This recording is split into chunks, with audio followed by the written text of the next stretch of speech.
The desert was silent before the neon.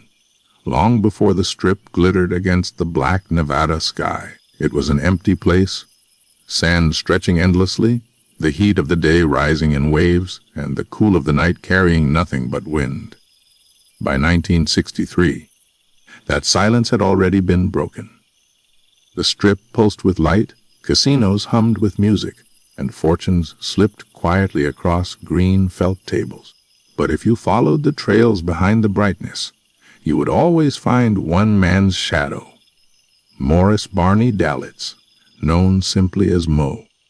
He was not a man of noise nor of spectacle. He was a builder, a fixer, and above all, a quiet architect of a city that was still learning how to dazzle the world. Moe Dalitz's story did not begin in Las Vegas. It began in the neighborhoods of Cleveland, Ohio, in the early 1900s. He was the son of immigrants, raised in the rhythms of working-class life, surrounded by the hum of opportunity and the edges of struggle. Like many of his generation, his world shifted dramatically when Prohibition descended in 1920. For some, the 18th Amendment meant hardship. For others, it meant doors opening to new kinds of enterprise. Moe was among the latter. He found his footing in the shadows, becoming part of the network that moved liquor where liquor was no longer allowed. Bootlegging, they called it, but for Moe it was business. It was logistics. It was about supply, demand, and the quiet confidence of knowing how to make things run. He was never the man waving a pistol in the street. He didn't need to be. Moe understood that survival and success came from control, not chaos. He made sure the trucks moved, that the warehouses stayed stocked, and that the money flowed in neat lines from one hand to another. Those early years were not about glamour. They were about grit. Yet they taught him lessons he would never forget. How to build trust where trust was scarce. How to stay just far enough from the spotlight to avoid unwanted attention. How to take something illegal, organize it, and make it feel almost legitimate. These skills would follow him for life. As the years passed and Prohibition ended, Moe, like many who had cut their teeth in the bootlegging trade, faced a choice. Some men tried to cling to the past, holding on to the speakeasies and smuggling routes. Others looked for the next frontier. For Moe, the answer was clear: gambling. Not the backroom games that could be broken up by police raids, but something larger, something with a veneer of elegance. Las Vegas was just beginning to shimmer on the horizon, a place where the rules were looser, the land cheaper, and the dreams bigger. It was here that Moe would find his canvas. By 1963, Moe Dalitz was already more than just a figure on the sidelines. He had helped shape the very bones of the Strip. The Desert Inn, with its polished floors and glittering chandeliers, was one of his great achievements. But more than bricks and mortar, what Moe brought to Las Vegas was stability. Casinos had always been volatile places, sometimes loud, often dangerous, and always at risk of collapsing under the weight of greed. Moe knew how to smooth the edges. He wasn't there to shoot his way through disputes or to draw headlines with scandal. He was there to make sure everything kept moving quietly, steadily, without interruption. The way he worked was subtle. He built relationships not just with fellow businessmen, but with politicians, bankers, and law enforcement. He understood that real power was not about intimidation, but about presence. He didn't need to be feared. He needed to be indispensable. When problems arose, Moe was the man who could find a solution. When money needed to shift, Moe could make it happen without friction.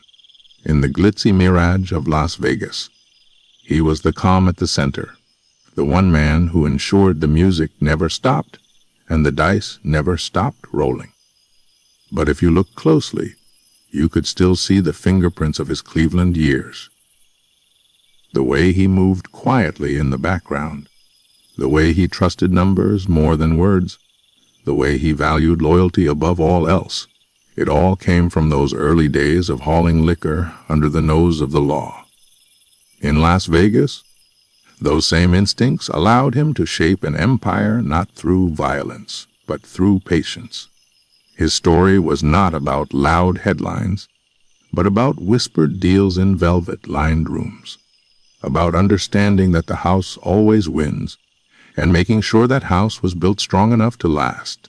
As the 1960s unfolded, Las Vegas was changing. Tourists flocked in greater numbers, drawn by the promise of bright lights and easy fortunes.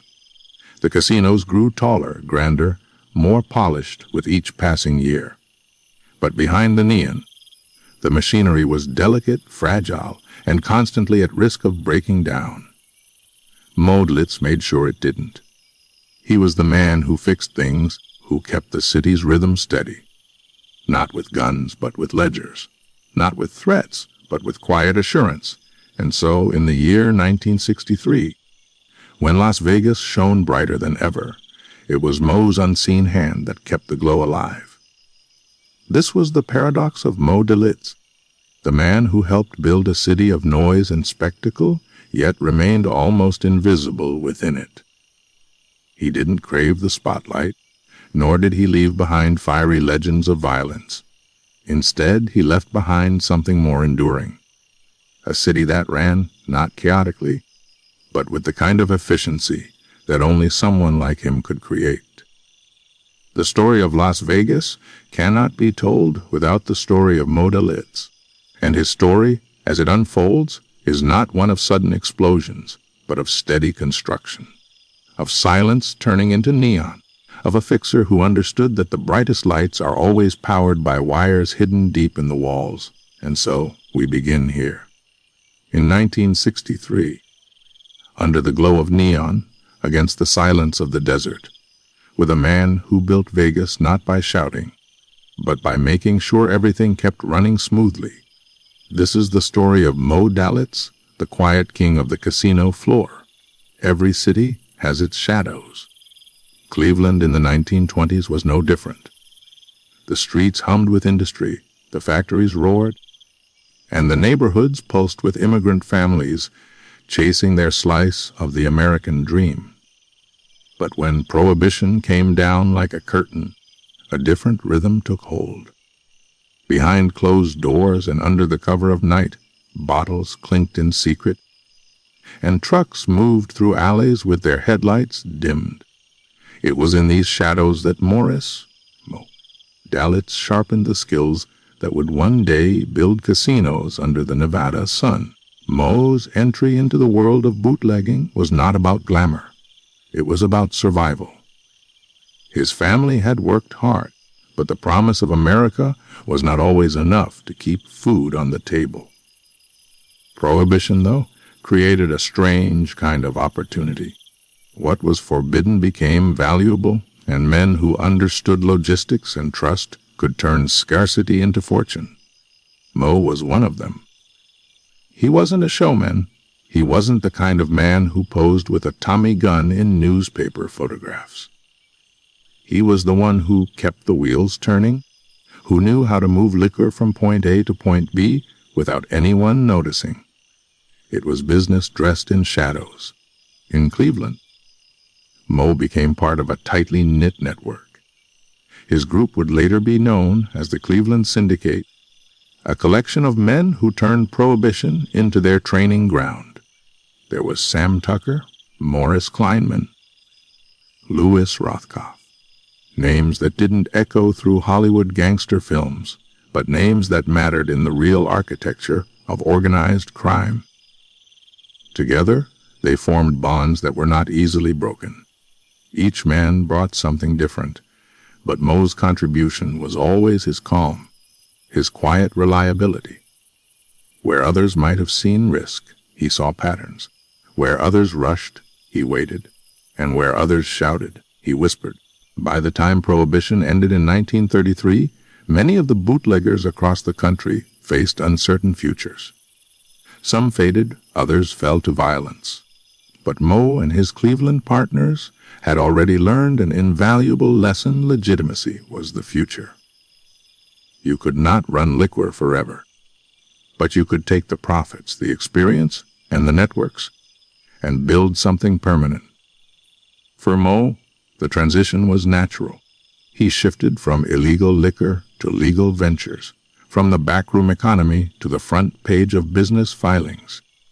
He was becoming, piece by piece, not just a bootlegger, but a businessman. The world was changing quickly in those years. The Great Depression had reshaped America, and even after repeal, the economy staggered under the weight of recovery. But Moe and his associates had an edge: capital, discipline, and trust.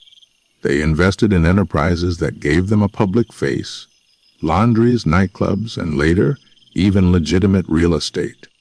For Moe, each investment was more than profit. It was cover, a way of building a reputation that balanced his past with a respectable present. And beneath it all, he carried the lessons of prohibition: stay organized, stay patient, stay in control. One of Moe's greatest strengths was his ability to adapt. He was not trapped by nostalgia for the old ways.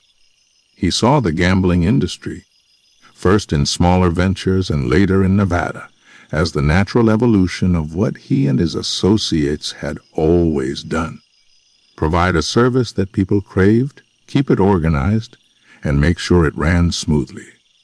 Gambling, like liquor, was demand that never truly went away, and where some saw casinos as dangerous, Moe saw them as opportunity. If done right, a casino was not just a den of cards and dice. It was a palace of entertainment, a business that could draw people in, keep them happy, and quietly skim profits in ways that regulators barely noticed. Before he ever reached Las Vegas, Moe's reputation had already been sealed in Cleveland. He was not flashy, but he was respected. He had built a network of trust, one that would later stretch across states. In a world where betrayal was common, Moe inspired loyalty. Perhaps it was because he treated his work like an enterprise rather than a racket. Perhaps it was because he kept his word. Or perhaps it was simply because he never forgot the simple truth he had learned: hauling barrels through back alleys, chaos gets you noticed, but order keeps you alive. By the time the 1940s arrived, Moe was ready for the next step. World War II was reshaping the globe, and America was preparing for its role as a superpower. The war effort drew men into the service, factories into production, and cities into transformation. For Moe, it was another turning point. He served in the military, gaining the respectability that came with the uniform. It was a badge that allowed him, after the war, to step further into the light as a businessman rather than a gangster. The timing was perfect. Las Vegas was waiting. Nevada had legalized gambling in 1931, but in those early years, it was still a dusty frontier. The casinos were small, rough, and often unstable. But after the war, as Americans looked for escape and entertainment, the Strip began to take shape. New resorts rose out of the desert, and investors, some legitimate, some not, poured money into transforming Las Vegas into a glittering destination. This was the canvas Moe had been waiting for. He brought with him not only capital, but the experience of keeping operations steady. In a city that often seemed like it might spin out of control, Moe was the steady hand at the wheel. And so, the bootlegger from Cleveland became the casino builder of Las Vegas. His past was never erased, but it was reframed. To the tourists who arrived in the 1950s and 60s, sipping cocktails under neon lights, Moe Dalitz was not a gangster. He was a businessman, a developer, a man who had turned desert sand into marble floors. And yet, if you looked closely, you could still see the shadows of Cleveland in his methods. The same quiet control, the same trust in his inner circle, the same belief that noise attracts trouble and patience builds empires. Moe Dalitz's rise was not the story of a man who abandoned his past. It was the story of a man who carried it with him, reshaped it, and built something lasting from it. From bootlegger to businessman, his transformation was not sudden, nor was it loud. It was, like everything Moe touched, steady. He understood that the true game was not about winning quickly, but about staying in the game long enough to control the table. And by the time the 1960s arrived, he had positioned himself as the quiet force behind one of the most remarkable cities in America. The man who had once moved liquor through back alleys was now moving millions through casinos, and he did it all with the same calm that had defined his life from the very beginning. The desert has a way of hiding its promises.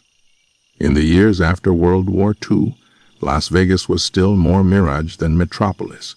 A strip of road lined with small casinos, neon signs flickering against endless sand, and an uncertain future waiting to be claimed.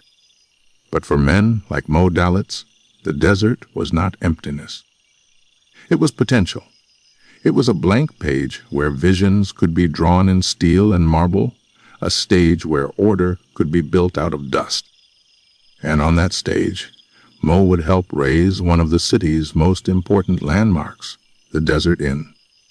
The Desert Inn was not Moe's invention, but it became his legacy. The original vision came from Wilbur Clark, a showman with big dreams, but not enough capital to bring them to life.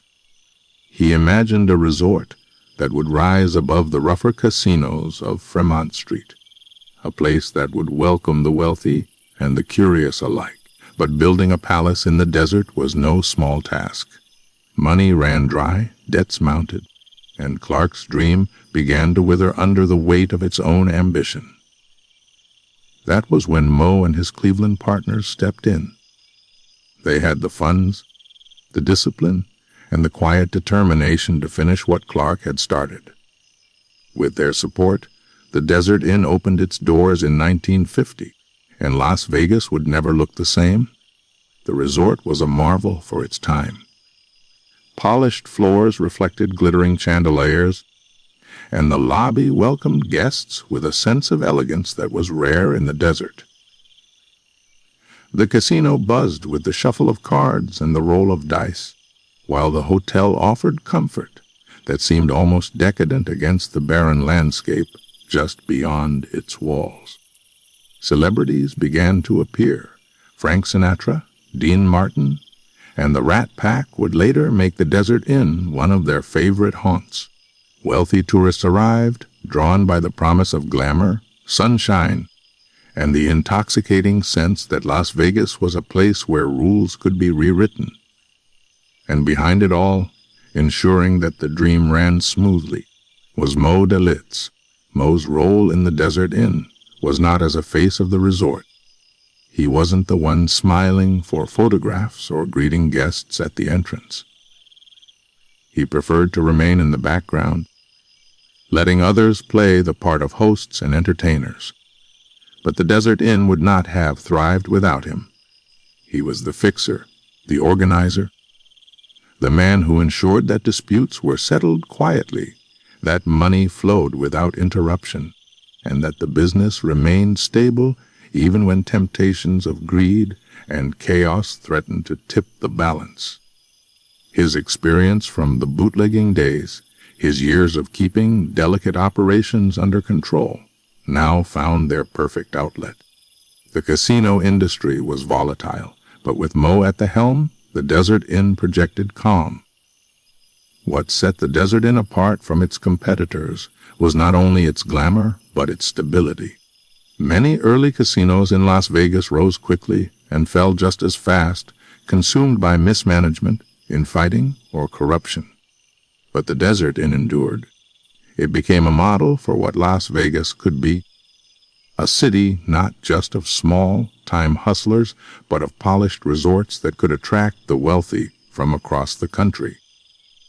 The Desert Inn represented the transformation of Las Vegas from a desert outpost into an entertainment capital, and Moe Dalitz was at the heart of that transformation. But Moe's influence extended beyond the casino floor. He was a builder in the broadest sense. He invested in the city itself, its hospitals, its charities, its growing infrastructure. To many in Las Vegas, he was more than just a casino operator. He was a civic leader, a man who helped shape the city's future. His contributions to organizations like the Las Vegas Sun Youth Forum and the establishment of medical facilities painted a portrait not just of a businessman, but of a benefactor. This dual identity, underworld figure to some, community leader to others, was part of what made him such an enigmatic force in Las Vegas. He could walk in both worlds, commanding respect in each, without ever fully belonging to either. The Desert Inn thrived in the 1950s and early 1960s, becoming one of the jewels of the Strip. Its golf course attracted celebrities and high rollers alike, adding a touch of sophistication that set it apart. Its showroom hosted top entertainers, ensuring that the Desert Inn was not just a casino, but a full entertainment destination. And through it all, Moe remained the steady hand that kept the operation from veering into chaos. He understood that success in Las Vegas was not about noise, but about consistency. The guests needed to feel that their experience would always be seamless, luxurious, and secure. And so Moe worked behind the scenes to make that illusion a reality. Yet, even as the Desert Inn rose, the shadows of Moe's past were never far away. Law enforcement kept watch, aware of his bootlegging background and his connections to organized crime. The FBI and state authorities investigated, probing for evidence of hidden syndicate money flowing into Las Vegas casinos. But Moe was careful. He knew how to walk the fine line between visibility and invisibility, how to ensure that his name was rarely in the headlines, even as his influence stretched across the Strip. To the casual observer, he was simply a businessman. To those who looked deeper, he was the embodiment of the quiet power that kept Las Vegas humming. By 1963, the Desert Inn had become more than just a resort. It was a symbol of the city itself. Neon lights glowed against the night sky. Cocktails clinked in polished glasses, and the air buzzed with the promise of fortune. For the tourists who walked through its doors, Las Vegas was a dreamscape where reality could be suspended. For Moe Dalitz, it was proof that his method worked: patience, discipline, and quiet control could build something far more enduring than violence ever could. The Desert Inn was his masterpiece, a testament to the idea that the real architects of power often remain hidden in the shadows. And so, in the early 1960s, as Las Vegas blossomed into the entertainment capital of the world, Moe Dalitz stood at its center. Not as a star, not as a headline, but as the man who made sure the dream never flickered. The desert had given up its mirage, and in its place rose a palace of light. The Desert Inn was more than a casino. It was the embodiment of Moe's philosophy that the true game is not about spectacle, but about making sure the lights stay on, the doors stay open, and the money keeps moving. Always quietly, always steadily, always under control. Las Vegas in the early 1960s was no longer the dusty outpost it had once been. The Strip stretched further each year, a glowing ribbon of neon across the desert floor, each resort competing to outshine the next. It was a place where fortunes were won and lost in the span of an evening, where celebrities mingled with high, rolling tourists, and where the illusion of glamour masked the delicate machinery beneath. Yet beneath that glittering facade, there was always the risk of collapse. Casinos, by their very nature, lived on the edge. One scandal, one misstep, and the fragile trust of the public could unravel. But Las Vegas had something most other cities did not. Moe Dalitz, the quiet fixer who gave the Strip its rhythm. Moe's genius lay not only in building, but in stabilizing. Many of the early casino ventures in Las Vegas rose quickly, only to burn out just as fast. Operators quarreled, debts piled up, and law enforcement scrutiny pushed some out of business. But Moe understood that the success of Las Vegas depended not on constant drama, but on steady reliability. The Strip had to feel like an oasis, glamorous, exciting, but also safe, controlled, and trustworthy enough to attract wealthy tourists from across the country. For that, someone had to be the anchor. Moe was that anchor. His reach extended well beyond the Desert Inn. Through partnerships and investments, he had his hand in multiple enterprises that shaped the very identity of Las Vegas. He and his Cleveland associates were connected to the Stardust, the dunes, and other resorts that helped expand the Strip's profile. Each property carried its own story, its own set of challenges. But Moe's influence ensured that they operated with a kind of quiet order. He didn't need to sit at the tables or appear in the photographs. His work was done in offices, in back rooms, and in carefully chosen conversations. He was the man others turned to when the wheels threatened to come loose. What made Moe unique among the figures tied to organized crime was his preference for resolution over conflict. In a world where disputes often ended in violence, Moe offered another way. He believed that problems could be solved not with gunfire, but with negotiation, with balance sheets, with arrangements that left everyone feeling as though they had gained something. Violence drew attention, and attention was the enemy of longevity. Order, however, allowed the game to go on indefinitely. And Moe's vision was not for Las Vegas to burn bright for a season, but to glow steadily for generations. Beyond the casino floors, Moe's influence touched the civic fabric of Las Vegas. He invested in hospitals, supported charitable organizations, and contributed to the growth of the city's infrastructure. To some, these gestures were a way of softening his image, of balancing shadows with light.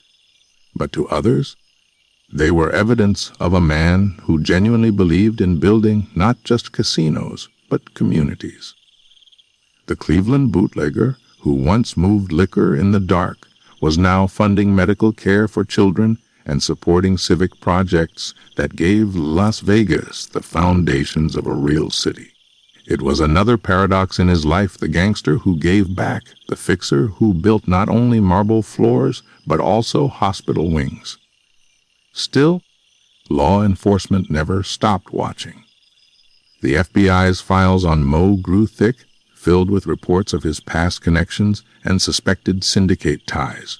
To them, Moe was part of the invisible thread that tied Las Vegas to Cleveland, Chicago, and other crime families across the country. And yet, time and again, the investigations came up thin. Moe's genius was not only in building, but in leaving little evidence behind. He knew how to stay in the shadows, even when he was standing in the center of the Strip. His hands were always on the machinery, but rarely on the headlines. To the tourists, the Strip was a dream. To the entertainers, it was a stage. To the gamblers, it was a chance at fortune. But to Moe Dalitz, it was a delicate system that required balance. Money had to flow, but it had to flow smoothly. Employees had to feel secure, but not reckless. Guests had to believe in the illusion of luck, while never questioning the house's advantage.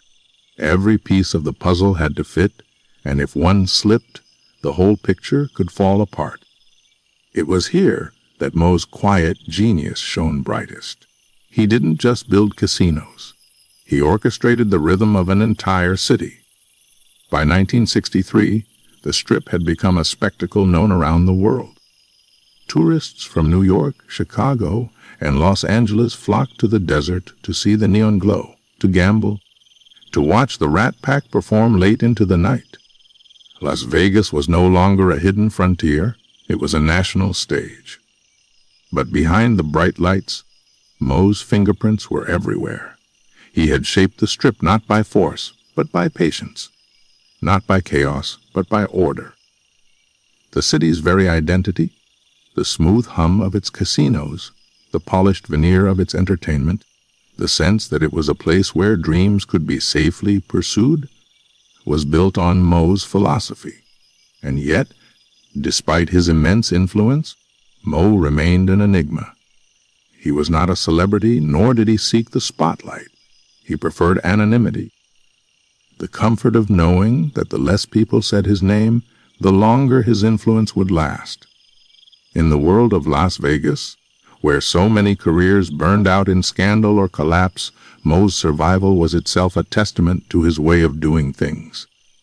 Quietly, steadily, without headlines, without noise, without drawing the gaze of those who might try to pull it all apart. The Strip of the 1960s dazzled with promise. The Desert Inn stood as a jewel, the Stardust as a wonder, the Dunes as a beacon. Each new resort added to the symphony of lights, and each required careful management to ensure the dream stayed intact. Moe Dalitz, the fixer, was the quiet conductor of that symphony. He had taken the lessons of Cleveland, the discipline of bootlegging, and the patience of a man who understood that power is not a roar but a hum, and he had applied them to the desert. In doing so, he had not only built casinos, he had built Las Vegas itself. And so, in the early 1960s, as the world marveled at the glittering Oasis rising from the sand, Moe Dalitz remained in the shadows, steady and calm, the man who ensured that the Strip did not just sparkle, but endured. The neon lights might have been the face of Las Vegas, but the rhythm, the steady, reliable rhythm, belonged to him. Every empire is built on control. Some rule with armies, others with speeches, and still others with fear. But Moe Dalitz's power was never the kind that echoed through the streets. His was the quiet kind, the kind that slipped unseen into boardrooms, lobbies, and back offices. It was a control that relied not on noise, but on silence. Not on threats, but on steadiness. In a city like Las Vegas, where temptation and chaos were always only one step away, Moe's philosophy of control was the very thing that allowed the dream to survive. Moe had learned early that control was not about domination, it was about balance. In Cleveland, during the Prohibition years, he had watched how violence tore apart operations, how loud men attracted police attention, and how those who sought to be feared often ended up in shallow graves. He took a different lesson. He understood that the true power belonged to those who could keep the machinery running without interruption. If the deliveries arrived on time, if the workers stayed loyal, if the profits flowed neatly, then power followed naturally. No need for dramatics, no need for noise, just quiet order. When he arrived in Las Vegas, this philosophy shaped everything he touched. The casinos were not playgrounds for recklessness in Moe's eyes. They were enterprises, delicate, complicated machines that required constant care. The dice, the cards, the slot machines, the entertainment shows, the hotel rooms, the golf courses, the kitchens, the back offices, all of it had to move in harmony. A casino could not thrive on glamour alone. Beneath the chandeliers and neon signs, it required discipline. Moe made sure that discipline held. Yet, Moe's control was not limited to casino floors. He extended it into the very fabric of Las Vegas society. He knew that if the city was to thrive, it could not simply be a den of gambling. It had to present itself as a community, a place where families could live, where businesses could grow, where visitors could feel safe. To that end, Moe invested in civic projects, hospitals, schools, charities. He poured money into them not only as a shield against suspicion, but as a genuine investment in the stability of the city. After all, What good was a casino empire if the city around it collapsed? For Moe, the health of Las Vegas was inseparable from his own success. This dual life, underworld figure to some, philanthropist to others, was part of Moe's careful balancing act. He could sit at a dinner table with businessmen and politicians, speaking the language of respectability, and later that same night, he could meet quietly with associates who had followed him since the Cleveland days. Both worlds trusted him, because in both worlds, he kept his word. Trust, Moe knew, was the foundation of control. If men believed him, if they knew he would do what he promised, then his influence would spread without him needing to raise his voice. Law enforcement continued to watch. The FBI, state investigators, journalists, they all suspected that men like Moe were the hidden thread tying Las Vegas to organized crime syndicates across the country, and they were right to suspect it. But Moe left them little to hold on to. He understood visibility as a danger. He avoided headlines, shunned publicity, and let others play the role of frontmen. He was not the celebrity gangster, not the flamboyant figure who strutted through casinos under flashing cameras. He was content to remain in the shadows, where control could be exercised without interruption. Moe's philosophy extended to conflict as well. When problems arose, and in Las Vegas, they always did, he sought resolution, not escalation. Where other men might have pulled triggers, Moe pulled strings. He preferred to negotiate, to find solutions that allowed business to continue without scandal. To him, violence was not strength but weakness, a sign that control had slipped. True control meant that problems never reached the point of bloodshed. It meant that disputes were settled before they became crises, that every man left the table feeling as though he had won something, even if Moe was the one who truly held the advantage. By 1963, this quiet philosophy had become the lifeblood of the Strip. Tourists arrived from across the country, dazzled by the neon, unaware of the careful machinery beneath. They came for the illusion that luck could be bent in their favor, that fortune could be won in a single night, and Moe made sure that illusion never broke. The casinos ran smoothly.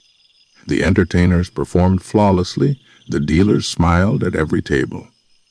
Behind it all, Moe's unseen hand kept the rhythm steady, ensuring that Las Vegas delivered on its promise without revealing the strings that held it together. But perhaps the greatest testament to Moe's philosophy of control was his longevity. In a world where so many men rose and fell quickly, consumed by their own appetites or undone by rivals, Moe endured. His ability to remain relevant, to remain powerful, and to remain respected, both feared and admired, yet never flamboyant, was proof of his method. He didn't gamble with his life or his empire. He calculated, he planned, he adjusted. He was never the loudest voice in the room, but always the one everyone listened to. Quietly, steadily, without noise. For Moe, control was not about spectacle. It was about endurance. Las Vegas was a city built on illusions, but Moe's contribution was the most important illusion of all, that everything ran effortlessly, that the lights would always glow, that the dice would always tumble, and that the dream would never flicker. In truth, it required constant attention, constant management, constant fixing, and for that the city had Moe Dalitz, the fixer, the builder, the quiet king of order. As the neon shimmered against the desert night in 1963, Las Vegas stood as a testament to his philosophy. The Strip hummed with life, the casinos sparkled, and the dream felt as permanent as the stars above. But permanence was never guaranteed. It had to be earned day after day, deal after deal, hand after hand. Moe understood this better than anyone. And so, while others chased headlines or glory, He pursued something far greater control without noise. The kind of control that doesn't vanish with the morning sun, but lingers, steady and unseen, in the foundations of a city that was still learning how to shine. Las Vegas was a city of illusions. On its surface, it dazzled with light, music, and the promise of luck. But beneath that glow, it carried contradictions, paradoxes woven into its very identity. No man embodied those contradictions more than Moe Dalitz. To law enforcement, he was a gangster, a man with roots in bootlegging and organized crime. To the city of Las Vegas, he was a benefactor, a builder, a man who gave back as much as he took.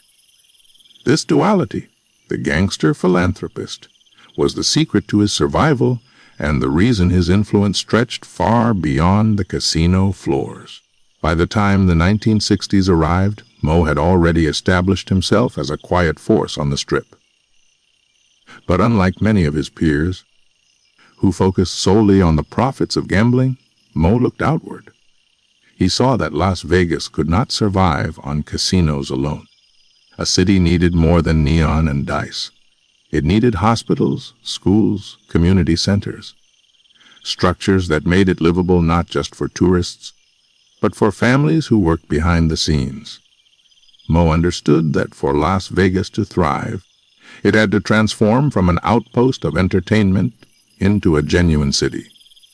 And he was determined to play a role in that transformation. One of his most significant contributions was in healthcare. Moe became a driving force behind the creation of the Las Vegas Sun Youth Forum and, more importantly, the Las Vegas Country Club and community medical facilities. He helped raise funds for the Sunrise Hospital and supported countless local charities. For families who lived in Las Vegas, far removed from the glamour of the Strip, these institutions were lifelines. To them, Moe was not the shadowy figure whispered about in FBI files. He was the man who built the facilities their children relied on. He was the one who funded the programs that made the desert feel like home. This generosity was not entirely selfless. Moe was practical.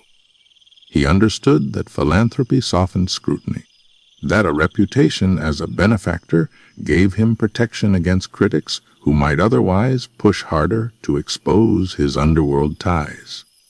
Every hospital wing, every donation, every youth program was both an investment in the community and an investment in his own survival.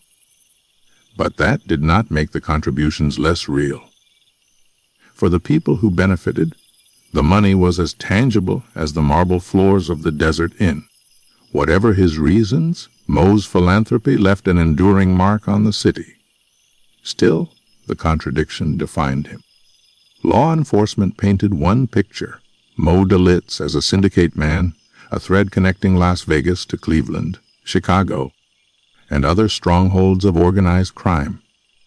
They watched him, investigated him, tried to pin him down. And yet, time and again, their cases faded. To the public, he remained the man who built and supported Las Vegas.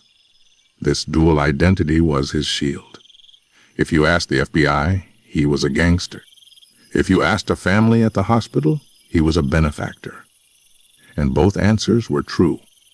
What made Moe so effective in this balancing act was his understanding of appearances. He knew that Las Vegas was not built on truth. It was built on perception. The tourists believed in luck, the gamblers believed in fortune, and the public believed in the image presented to them. Moe applied the same principle to himself. He let people see what they wanted to see. To the authorities, he was always just on the edge of suspicion, never fully within reach.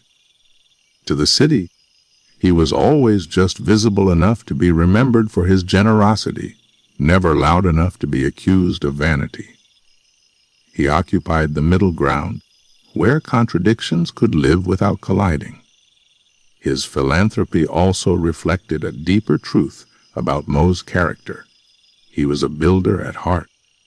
Whether it was casinos, hospitals, or youth programs, He derived his power from creating stability where chaos threatened. The Cleveland bootlegger who once moved liquor in the shadows was now moving money into civic institutions, shaping Las Vegas into a city that could endure beyond the novelty of the Strip. He didn't just want casinos to thrive, he wanted the city itself to last. In that sense, his philanthropy was not merely a cover. It was part of his larger philosophy of control. A city in balance was a city where his empire could flourish. Of course, the paradox never disappeared. Critics pointed to his underworld past, to the whispers of hidden mob investments in casinos, to the evidence that never quite materialized in court. To them, Moe's donations were a facade, a thin veil covering a criminal empire. And perhaps they were right, in part. But for the people who lived in Las Vegas, the results mattered more than the suspicions.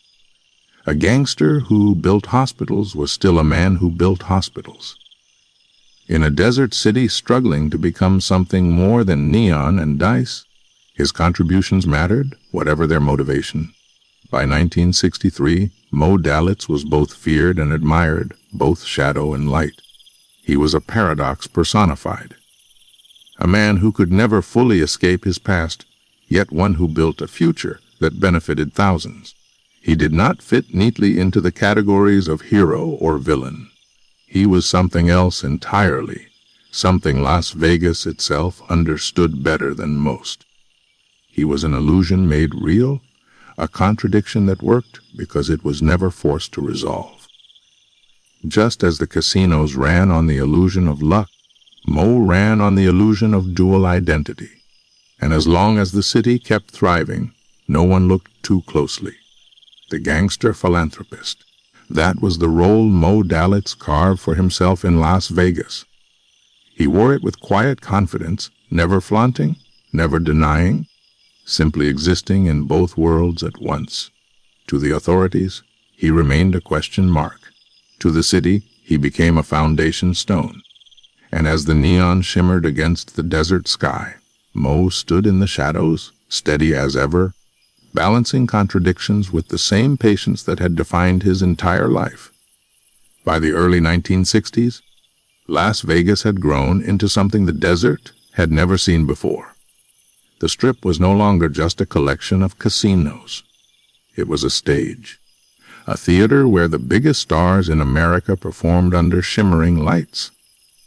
The Desert Inn, the Sands, the Stardust, the Dunes, all of them offered more than games of chance. They offered spectacle. Night after night, entertainers filled showrooms with laughter, music, and applause, giving the city its heartbeat. This was the golden age of Las Vegas entertainment. When celebrities walked casually through lobbies, when the Rat Pack made late night performances feel like private parties, and when the Strip seemed to exist outside the rules of ordinary life. At the center of it all, unseen by the spotlight, stood Moe Dalitz. Moe understood that gambling alone could not sustain Las Vegas. Tourists might come for the dice and the cards, but they stayed for the experience. The illusion of glamour, the feeling that they were part of something larger than themselves. Entertainment was as important as blackjack, and Moe made sure it was woven seamlessly into the fabric of the Strip. He invested in showrooms, in performers, in the kind of luxury that turned a night in Las Vegas into a story guests would tell for years. The Desert Inn's showroom became a beacon, attracting some of the most celebrated acts in the country. From the crooners to the comedians, from showgirls in feathers to orchestras in tuxedos, the stage completed the dream. The Rat Pack, Frank Sinatra, Dean Martin, Sammy Davis Jr., Joey Bishop, and Peter Lawford made the Strip their playground in the early 1960s. They performed at the Sands, but their presence rippled across Las Vegas, giving the city an aura of cool sophistication. Tourists packed the showrooms, hoping to catch a glimpse of the legends singing, joking, and drinking together on stage. the city's image transformed in those years. It was no longer just a gambling town. It was Hollywood's desert cousin, a place where celebrities mingled with everyday guests, blurring the line between star and spectator. Moe didn't crave the spotlight, but he understood its value. The more glamorous Las Vegas appeared, the more stable the business beneath it became. Stars drew audiences, audiences filled hotels, and hotels kept the money flowing steadily across green felt tables. Moe's talent was in ensuring the system held together without a hitch. He made sure the performers were treated well, the showrooms operated smoothly, and the image of Las Vegas as a safe, glamorous playground never faltered. Behind the curtain, he was the quiet stage manager of an entire city. But entertainment in Las Vegas wasn't just about stars and music. It was about experience. Casinos competed fiercely to outdo one another, offering lavish buffets, opulent suites, and elaborate shows designed to dazzle guests. The Desert Inn, with its golf course and luxurious atmosphere, catered to high rollers who expected more than a game of cards. Other resorts followed suit, pushing Las Vegas into a new era of competition, not just for gamblers, but for prestige. Moe thrived in this environment because he understood the principle that guided all illusions. The dream must always feel effortless, even if it required endless work behind the scenes. Moe's influence also ensured that chaos never spilled onto the stage. The entertainment world was full of egos, rivalries, and temperaments. In a city where alcohol flowed freely and fortunes changed hands in an instant, tempers often flared, but Moe's steady hand kept disputes from becoming scandals. Problems were settled quietly, contracts were honored, and entertainers could perform knowing that the stage beneath them was secure. In a business built on illusion, Moe was the guarantor of reality, the man who made sure the lights stayed on and the music never stopped. This golden age was also a time of cultural transformation. Las Vegas became a place where boundaries blurred, where celebrities, gamblers, and tourists mingled freely. For some, it was liberating. For others, it was dangerous. But Moe saw it as opportunity. Every celebrity who appeared on stage, every magazine that published a photograph of stars lounging by a casino pool, was free advertising for the city he had helped shape. Las Vegas became a destination, not only for gamblers, but for dreamers, for honeymooners, for anyone who wanted to taste a night of glamour far removed from their ordinary lives. And yet, even in this glittering era, Moe never stepped into the spotlight himself. While the Rat Pack sang under stage lights, Moe stayed in the shadows, quietly making sure their shows were booked, their accommodations perfect, their entourages content. He didn't need applause. His satisfaction came from knowing that the dream he had helped build was thriving. The applause belonged to others, the credit to the city itself. For Moe, the golden age of Las Vegas was not about excess. It was about refinement. He saw the Strip not as a carnival, but as a symphony, where every note had to be in tune. The casinos, the showrooms, the restaurants, the hotels, all were instruments, and if one fell out of rhythm, the entire performance faltered. His job was to keep the rhythm steady, the illusion unbroken. And in the early 1960s, with neon glowing against the desert night and stars filling the stages, the rhythm was perfect. By 1963, Las Vegas had become more than a city. It was a symbol, a shining beacon of entertainment and indulgence, a place where the ordinary rules of life seemed suspended. Guests believed in the magic because it felt real, and it felt real because men like Moe Dalitz ensured the machinery behind the curtain never failed. The golden age of Las Vegas entertainment was built on stars and neon, but its foundation was steadiness, discipline, and quiet control. And so, while the crowds roared for Sinatra, while the dice tumbled across felt, while neon signs buzzed against the desert night, Moe stood in the shadows, calm as ever. He was not the man on stage, nor the man in the headlines. He was the man who made sure the stage existed at all. In the golden age of Las Vegas, his control remained invisible, his influence quiet. But without him, the illusion could not have lasted a single night. Power, no matter how quietly it is held, never escapes notice. By the early 1960s, Las Vegas was no longer the obscure desert outpost it had been 2 decades earlier. It had grown into a glowing oasis of casinos, celebrities, and fortunes. And with that growth came attention. Attention from journalists, from politicians, from law enforcement. Among those who watched most closely were the men of the FBI, who saw Las Vegas as a place where organized crime had traded Tommy guns for tuxedos.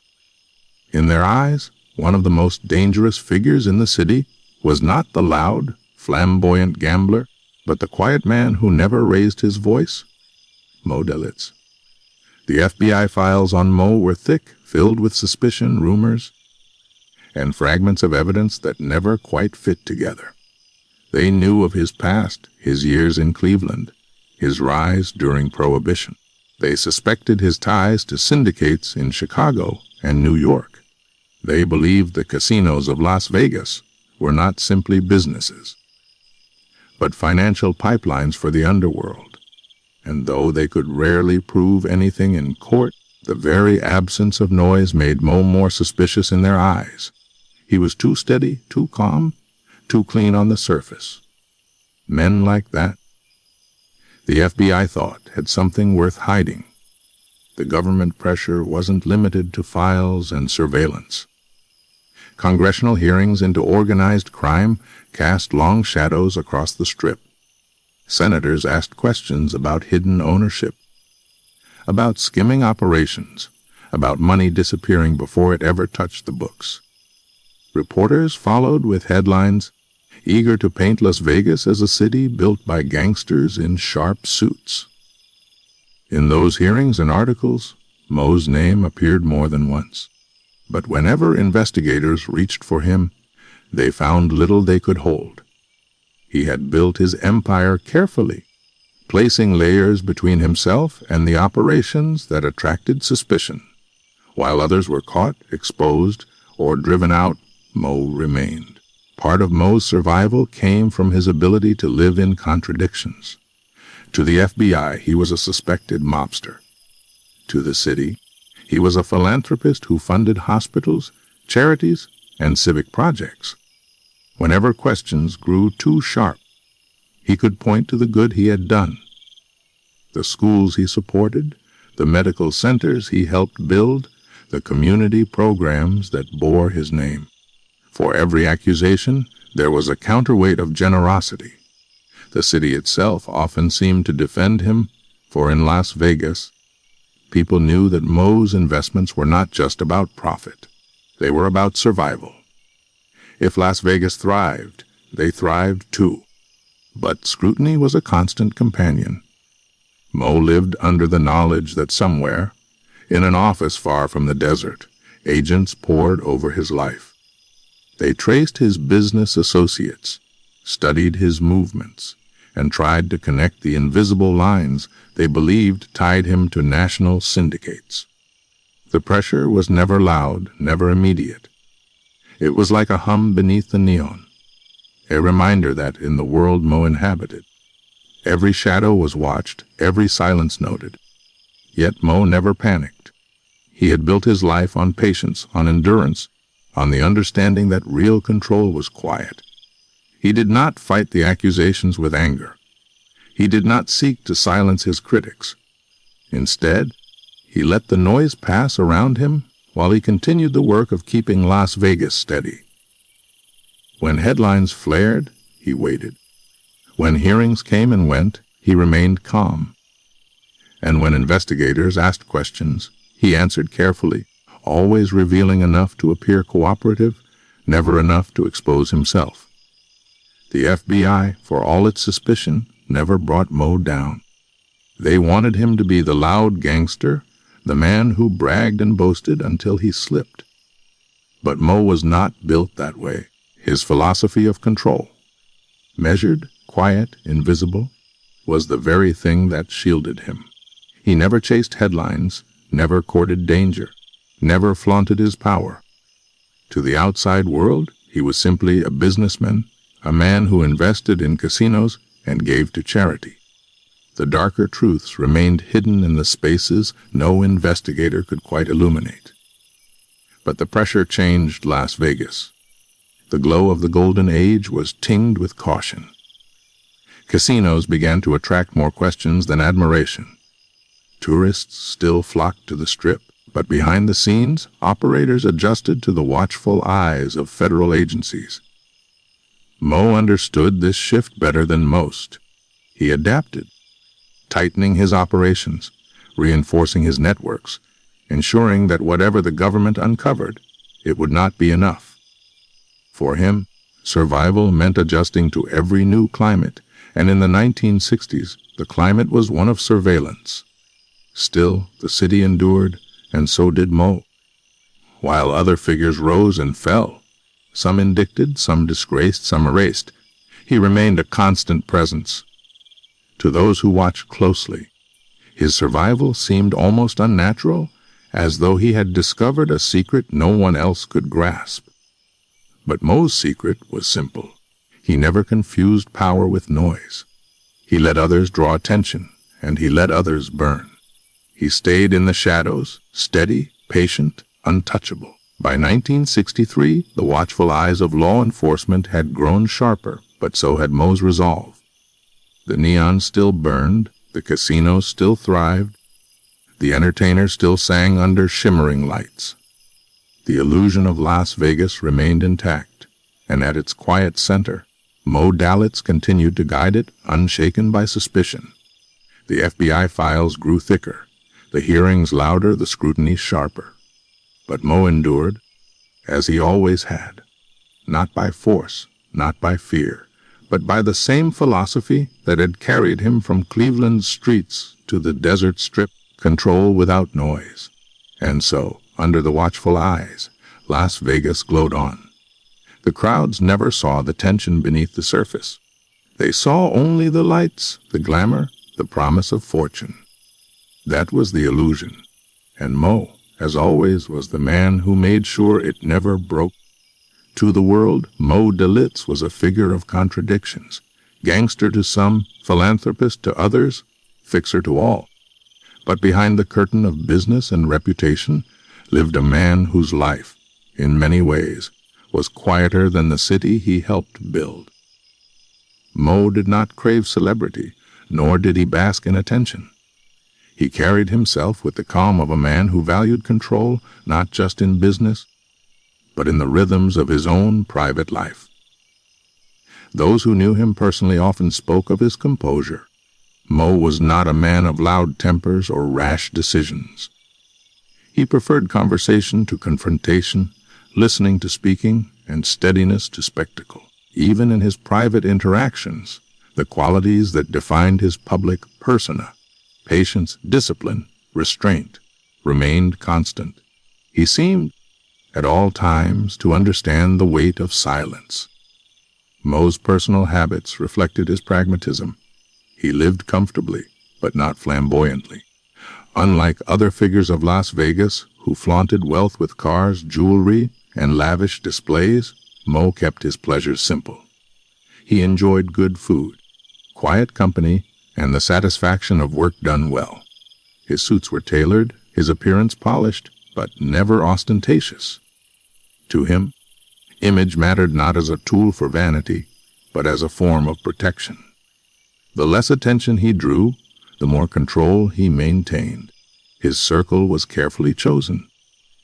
Moe surrounded himself with men he trusted, associates from his Cleveland days, partners he had tested through years of business, and community leaders who valued his contributions to Las Vegas. He was loyal to those who had proven themselves, and in return, he expected loyalty without question.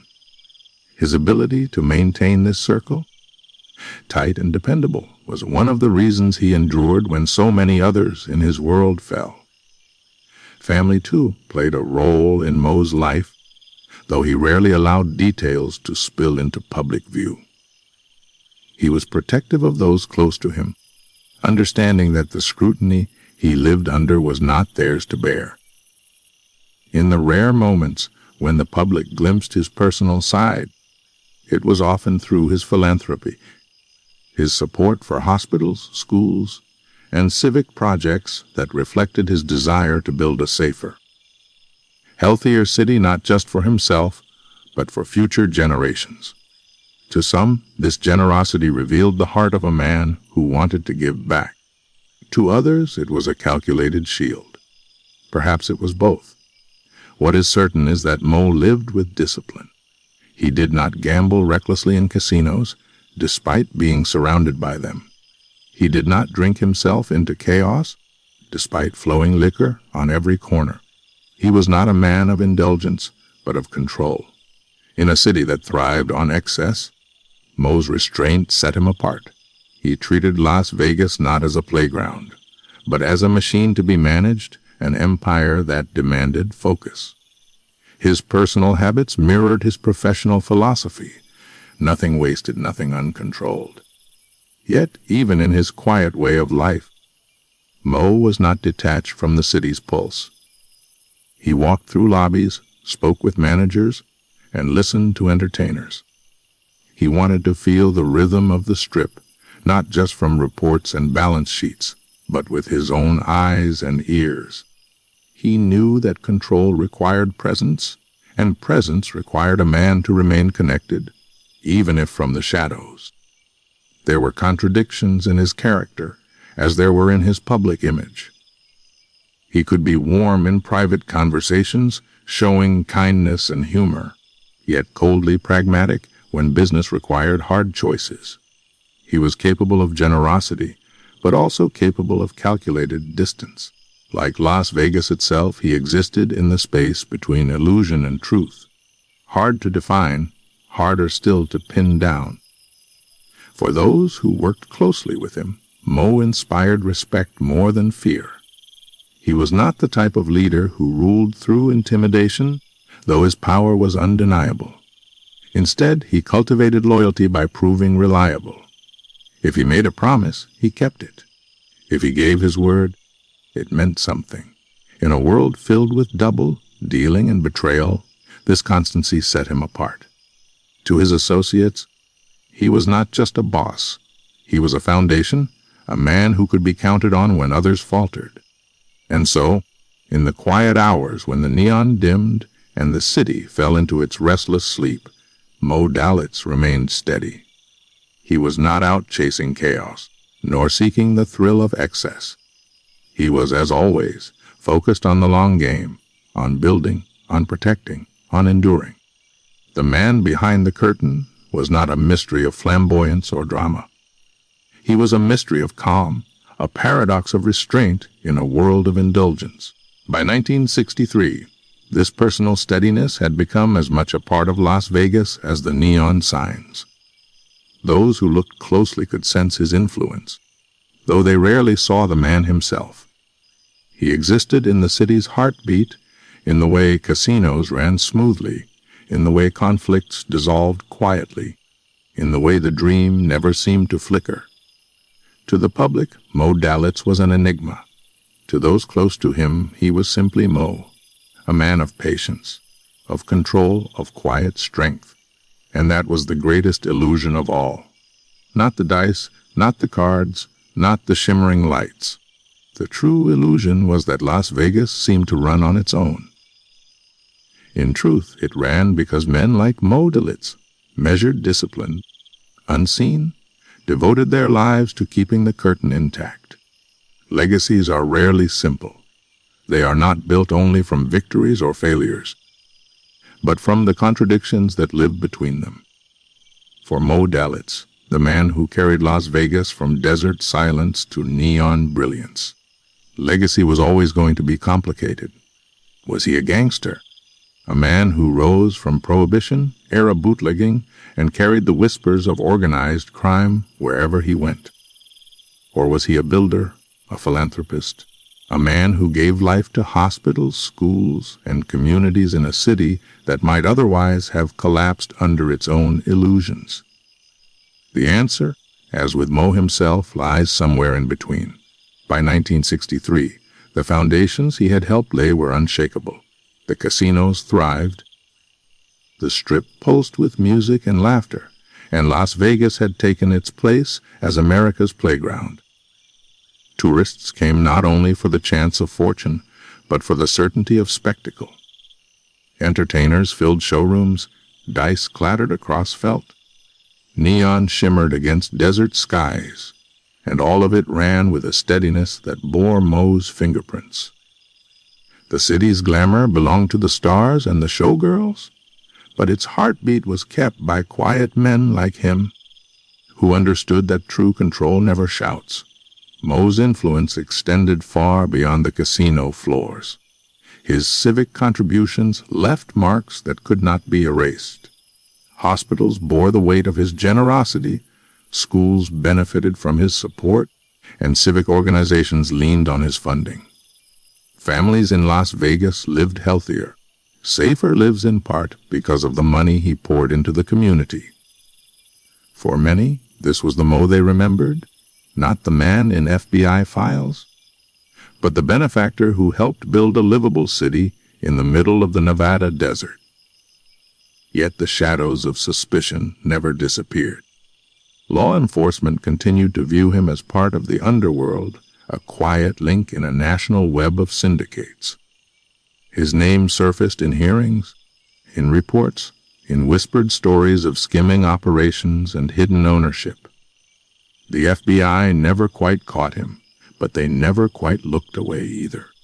To them, Moe Dalitz would always be a gangster in disguise, a man whose philanthropy served as camouflage for darker dealings. His legacy, therefore, was never free from contradiction, and perhaps that contradiction is the truest reflection of Las Vegas itself. The city was built on illusion, the illusion of luck, the illusion of glamour, the illusion that the desert could bloom with neon. Beneath the illusion lay hard work, careful management, and unrelenting control. Moe embodied both sides of that coin. He was the illusion, the respectable businessman, the philanthropist, and he was the truth, the fixer, the syndicate man, the quiet power in the shadows. His life mirrored the city he shaped, dazzling on the surface, complicated beneath. Over time, Las Vegas changed.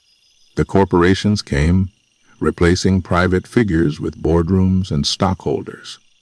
The mob influence faded, at least in the open, as federal pressure mounted and the business of casinos shifted toward legitimacy. Men like Moe became relics of an earlier era, when fortunes were built in backrooms, not spreadsheets. But even as the city modernized, the foundations laid by Moe and his generation remained. The very idea of Las Vegas as a destination, a city of entertainment, hospitality, and spectacle, was born in their time, and it endured. Moe himself lived long beyond the years of suspicion. He continued to support civic projects, to invest in his community, to walk the line between benefactor and question mark.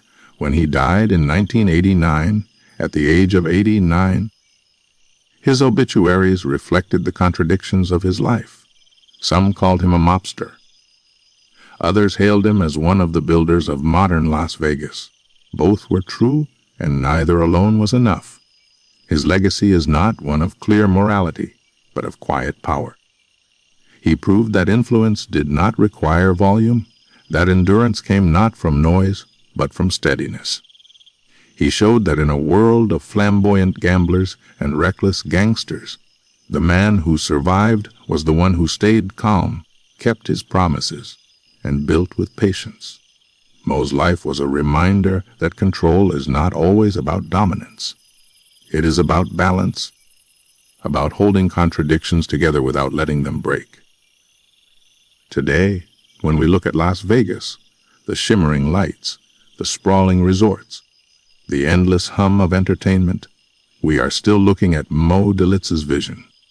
The hospitals, the civic projects, the polished casinos, the quiet efficiency of the machine beneath the spectacle, all carry traces of the philosophy he lived by. His story is woven into the city itself, not as a headline, not as a monument, but as an unseen rhythm, steady and unbroken. The legacy of Moe Dalitz is the legacy of Las Vegas, built on contradictions, sustained by illusion, and made possible by men who understood that real power does not demand applause. It hums quietly in the background, steady as the neon glow against desert silence. And so the story ends where it began, not with noise, but with quiet. Las Vegas, 1963. The lights flicker, the dice roll, the entertainers sing, and behind it all, unseen but indispensable, stands Moe Dalitz, the fixer, the builder, the gangster philanthropist, the man who shaped a city with control so quiet it could almost be mistaken for silence.